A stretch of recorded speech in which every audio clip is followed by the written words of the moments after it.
Hello ആൾ സത്യഭാമ എന്ന വൻമരം വീണു. പുറകിലെ കറുപ്പാണ്, ചേച്ചിക്ക് വല്ല പ്രശ്നം ഉണ്ടോ എന്തോ.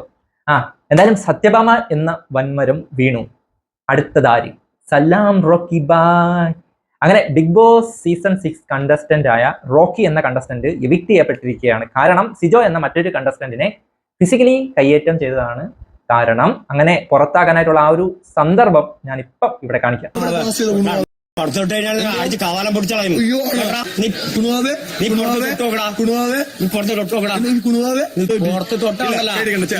ശരിക്കും ഇതൊക്കെ കണ്ടപ്പോഴത്തേക്ക് യവന്മാർ ഈ ഉന്തും തള്ളുമൊക്കെ കാണത്തുള്ളൂ. കാരണം ശരിക്കും തലയ്ക്കകത്ത് ആൾതാമസം ഉള്ള ഒരാൾ ഇതൊരു ഗെയിം ഷോ ആണ്. സോ അത് അവിടെ പോയിട്ട് ആരെയും ഫിസിക്കലി അറ്റാക്ക് ചെയ്യാനായിട്ട് ശ്രമിക്കത്തില്ല.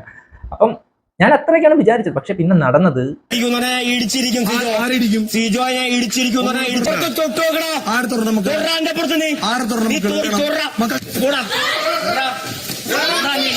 എന്തുവാടേ ഇത് ബിഗ് ബോസ് സീസൺ 6 അല്ലെങ്കിൽ WWE ചാമ്പ്യൻഷിപ്പോ വല്ല റെസ്ലിംഗ് ചാമ്പ്യൻഷിപ്പോ വല്ലോ ആണ്? ബിഗ് ബോസ് അല്ലേ? ഇത്രയ്ക്ക് തലയ്ക്ക് ആൾതാമസം ഇല്ലാത്തവരൊക്കെ ഉണ്ടോ? ഒരു ഗെയിം ഷോയിൽ ഗെയിം കളിക്കുന്ന മറ്റൊരാളെ പോയിട്ട്, അതും ഈ ഷോ ഒക്കെ തുടങ്ങിയിട്ട് 10-15 ദിവസമായിട്ടുള്ളൂ, ഇത്രയും ടൈം ഗ്യാപ്പ് കൊണ്ട് ഒരാളോട് ഇത്രയ്ക്ക് പക തോന്നി ഇടിക്കാൻ, അതും മുഖത്തിടിക്കുക എന്നൊക്കെ പറയുമ്പോൾ ഫേസിൽ പഞ്ച് ചെയ്യുന്നതെന്ന് പറഞ്ഞാൽ വലിയൊരു ഒഫൻസ് ആണ്. ശരിക്കും പറഞ്ഞാൽ റോക്കി എന്ന കണ്ടസ്റ്റന്റ് അവിടെ ബിഗ് ബോസിൽ പാർട്ടിസിപ്പേറ്റ് ചെയ്യാനാണോ പോയത്, അതോ WWE ചാമ്പ്യൻഷിപ്പ് വല്ലതും അവിടെ നടക്കുന്നതെന്ന് തെറ്റിദ്ധരിച്ച് അവിടെ കയറി ചെന്നതാണോ? ഇത് കണ്ടപ്പോഴത്തേക്ക് എനിക്ക് അങ്ങനെയാണ് തോന്നിയത്. അല്ലെങ്കിൽ അവിടെ ബിഗ് ബോസ് ഗെയിം കളിക്കാൻ ചെന്ന ഒരാളെ ഇങ്ങനെ ഒരു ഫിസിക്കൽ അറ്റാക്ക് ചെയ്യാൻ മാത്രം ഒരു വൈരാഗ്യം തോന്നേണ്ട കാര്യം അവിടെ ഉണ്ടെന്ന് എനിക്ക് പേഴ്സണലി തോന്നുന്നില്ല. ഇത് കഴിഞ്ഞ അണ്ണന്റെ പെർഫോമൻസ് കണ്ടപ്പോഴത്തേക്ക് ഞാൻ വിചാരിച്ച് കൺഫെഷൻ റൂമിൽ ചെന്ന് ബിഗ് ബോസിനെ നേരിട്ട് വിളിച്ചിട്ട് ബിഗ് ബോസിനെ കയറി അടിച്ചളയുന്ന രീതിയിലായിരുന്നു അങ്ങോട്ടേക്ക് കയറി പോയത്. അത് നമുക്ക് കണ്ടുനോക്കാം. കൺഫെഷൻ റൂമിലേക്ക് വരിക. റോക്കി കൺഫെഷൻ റൂമിലേക്ക് വരിക. പുള്ളിക്കാരൻ ഭയങ്കര വയലന്റ് ആയിട്ട് സലാം റോക്കി ബാ. എനിക്ക് തോന്നുന്നു ഈ ഒരു സീനൊക്കെ നടന്നുകൊണ്ടിരിക്കുമ്പോഴത്തേക്ക് പുള്ളിക്കാരന്റെ മൈൻഡിൽ ആ വല്ല സോങ്ങോ KGF ബാക്ക്ഗ്രൗണ്ട് മ്യൂസിക് ഒക്കെയാണ് ഇങ്ങനെ പൊയ്ക്കൊണ്ടിരുന്നതെന്ന് തോന്നുന്നു. അമ്മാതിരി ആറ്റിറ്റ്യൂഡിൽ ഭയങ്കര കലിപ്പായിട്ടാണ് കൺഫെഷൻ റൂമിലേക്ക് കയറി പോകുന്നത്.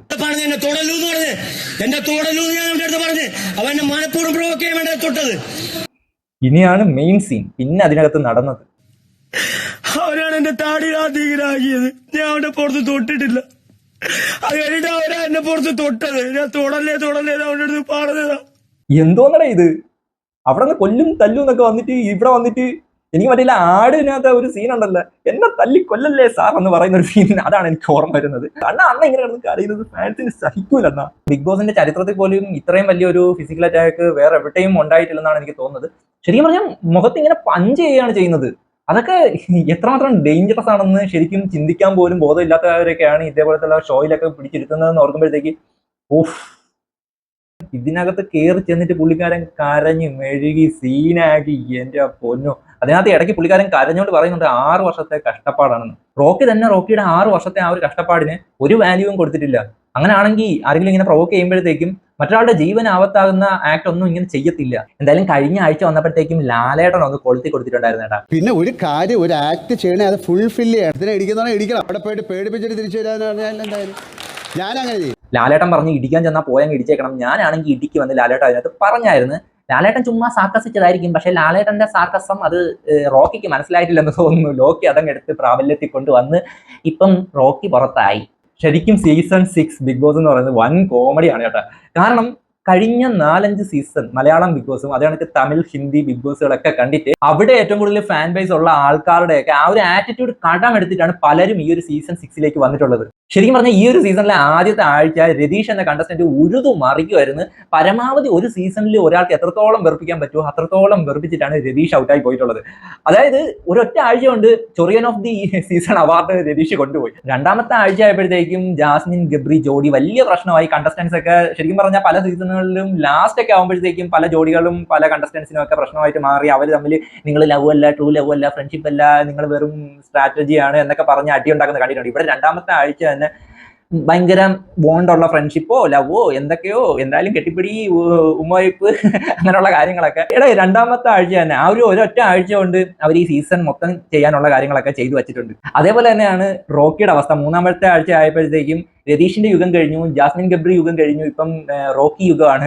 യുഗത്തില് സിജോയെ പോയിട്ട് ഇടിച്ച് ഇപ്പം റോക്കി പുറത്തായിരിക്കുകയാണ്. അതും 10-15 ദിവസത്തിനുള്ളിൽ ഉണ്ടായ കാര്യമാണെന്ന് ഓർക്കണം. ഒരാളെ കയറി ഇടിക്കാനായിട്ടുള്ള ഒരു പക എങ്ങനെ 10-12 ദിവസം ആദ്യമായിട്ട് കാണുന്ന ഒരാളെ 10-12 ദിവസം കൊണ്ട് എങ്ങനെ തോന്നുന്നതെന്ന് അത് കണ്ടിട്ട് എനിക്ക് എന്തായാലും തോന്നിയില്ല ഒരാൾക്ക് കയറി ഇടിക്കാനായിട്ടുള്ള ഒരു കാര്യമൊന്നും അതിനകത്ത് എന്ത് കാര്യമാണെങ്കിൽ പോലും അങ്ങനെ ഫിസിക്കലി അറ്റാക്ക് ചെയ്യാനായിട്ട് പാടില്ല. അവിടാണ് ചെറിയൊരു കാര്യത്തിന് പ്രൊവോക്ഡ് ആയിട്ട് ഇങ്ങനെ കയറി ചെയ്തിരിക്കുന്നത്.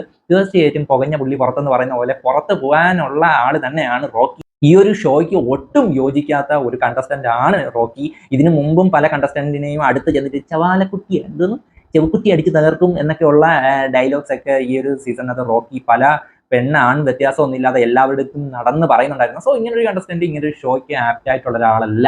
സോ ഇതിൽ നിന്ന് നമ്മൾ ഒരു മോറൽ ഉൾക്കൊള്ളേണ്ടത്, നമുക്ക് പല സ്വപ്നങ്ങളും കാണും, അതിലേക്ക് നമ്മൾ ഒരുപാട് ഹാർഡ് വർക്ക് ഇടുന്നുണ്ടായിരിക്കും.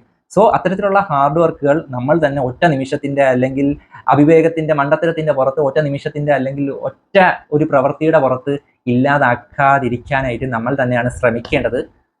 അതാണ് റോക്കി നമ്മളെ പഠിപ്പിച്ച പാഠം. റോക്കി ബായി ഇപ്പം റോക്കി ബൈ ആയി.